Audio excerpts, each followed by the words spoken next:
Of course, that's desirable, and I think we work hard to achieve it. It is the bar complains sometimes about too many opinions, but it is a very rare case. I mean, very rare, in which there is not a majority opinion for the court, signed on to by at least 5 of us. So the bar knows what the ruling of the case is. And we work hard. We work hard to do that. Beyond that, you know, you can get more agreement, of course, by deciding less. And if you wanted to decide almost nothing at all and decide the case on such a narrow ground that it will be of very little use to the bar in the future, you can get 9 votes. So it's really always a trade-off between how helpful you want the opinion to read. You want it to take on the big question that's really the source of the disagreement in the lower courts. If you do that, it's going to be harder to get a 9-0 vote.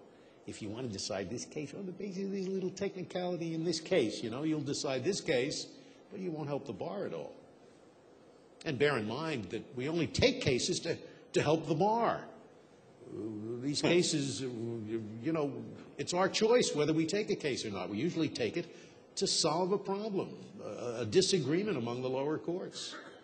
So to take it and then decide the case on such a narrow ground that, in fact, you haven't given any guidance, I'd rather have a 5-4 or a 6-3 decision that gives that guidance than a 9-0 opinion that doesn't. What do you think, Justice Breyer? I was laughing because I thought you said, well, we take these opinions because we want to really help the bar. I thought maybe they don't always see it that way. I think the reason, I agree with you on this, the object is to decide the case, and you want 5 people. That's fine. But I don't think that you want 9 on an opinion for the sake of having 9 on an opinion. That isn't the reason. And you don't want it to be narrow or not narrow or et cetera because you want to get 9 people on it, et cetera. So sometimes this is always qualified by it depends and so forth.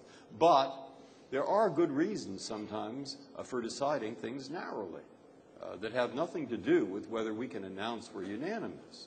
For example, a very good example, I think, comes up in some of these technologically advanced areas, privacy, computers, internet, and where if we go too far too quickly, we're going to make some law that then is going to turn out to be an obstacle to something that's necessary or helpful for others to do.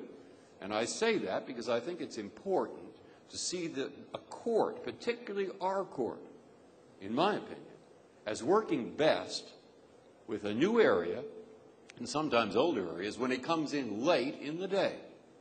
In this democratic country, and it is democratic, and whatever the criticisms are, all those people screaming at each other, I sometimes say there's a very big silver lining in that. Because when people disagree, and they shout even, they should be civil. But even if they shout, they're talking to each other. And when we try in the United States to get something passed, whether it's the Patriot Act, whether it's in the area of terrorism, whether it's in the area of computers or privacy or anything else, we start with discussing it, and we discuss it here, at schools, in the newspapers, in journals, in seminars, in civil liberties groups, in or police associations, all over the place. And those disagreements are voiced, and they end up in hearings and legislation and administrative rules, and we try them out, and people criticize, and they say maybe we should change it, and they try something, it fails, and they'll change it again 15 times, and then eventually maybe something will settle down and eventually work its way up to the court. And I say this because I think it's important to remember that we're not experts in all these fields, if any. And we work best when we're informed. And we're not going to be informed until fairly late in the day when other institutions have an opportunity to try to work things out. And when they do, and when they have, then you might discover a greater unanimity in our court, not always. And if before that you might also discover efforts to write a little narrowly. which are very often, in my opinion, healthy.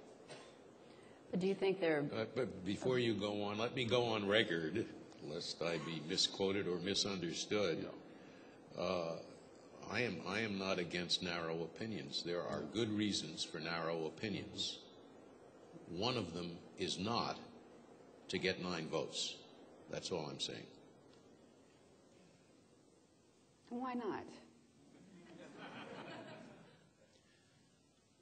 Because that's not what we're here for. We're here to solve the difficult problems that are presented by these cases. And where such a problem is within our reach, it has been argued before us, and we can decide that problem so that it will not be a source of confusion in future cases, we should do it, rather than deciding the case on another issue that has come up, a side issue, which would dispose of the case and would dispose of it unanimously. I do not think the value of disposing of that unimportant issue unanimously exceeds the value of disposing of the major issue for which we took the case. Simple as that. No, that's not bad, because I've said this sometimes, and I haven't quite, I think that articulates something I've felt quite a lot, and I say it as a kind of joke, but it certainly describes psychologically, I think, how I feel, and I bet you do too. You write an opinion, draft, and send it around the court, and then you're never certain how people will react. You're just never certain. And the votes begin to come in, and as they do come in, people often have suggestions for change, and I usually say to an audience, and I'm very, very open to those changes. They want me to change, and I'll try and do my best, and then I finally, if I get those 5 votes, I say, I'm still amenable to change, but not quite as amenable. A very wise position. What about boldness? Boldness, you mean? In opinion writing. Oh, I thought you meant italics or, Oh, I think the law doesn't have to be dull. There is no reason for it to be dull, especially dissents. Sometimes majority opinions have to be dull because you have to get your colleagues to jump on board. But I think putting things in a fetching way, in a memorable way, is all to the good, especially in dissents. Who are you writing for in dissents? I mean, what is the purpose of a dissent on the Supreme Court? On the Court of Appeals, it has some function. I mean, you are warning off other circuits that this opinion is not a good opinion to follow. It's faulty, okay? It has that fun. You're also warning the Supreme Court. Maybe you should take this case because they've decided it wrong. But what good does it do to dissent at all on the Supreme Court? You've had your day. You've argued with your colleagues. You failed to persuade them. The game's over. It is over. So who are you writing the dissent for? I'm writing it mainly for the what should I say, the educational value it can have, because when law professors put together case books, they have to have 2 sides. It's no fun to have just one side. So they're going to put in the dissent. And if you can make the dissent readable, it'll be in the book, and the students will read it.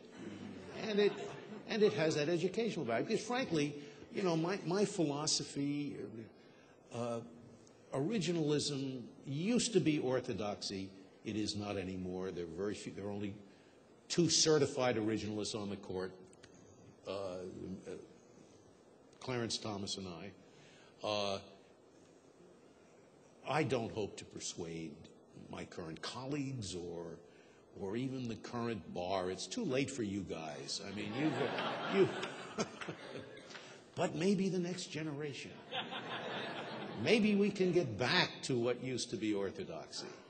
And that's one reason I try to write dissents that are not only clear, but also interesting and occasionally even fun.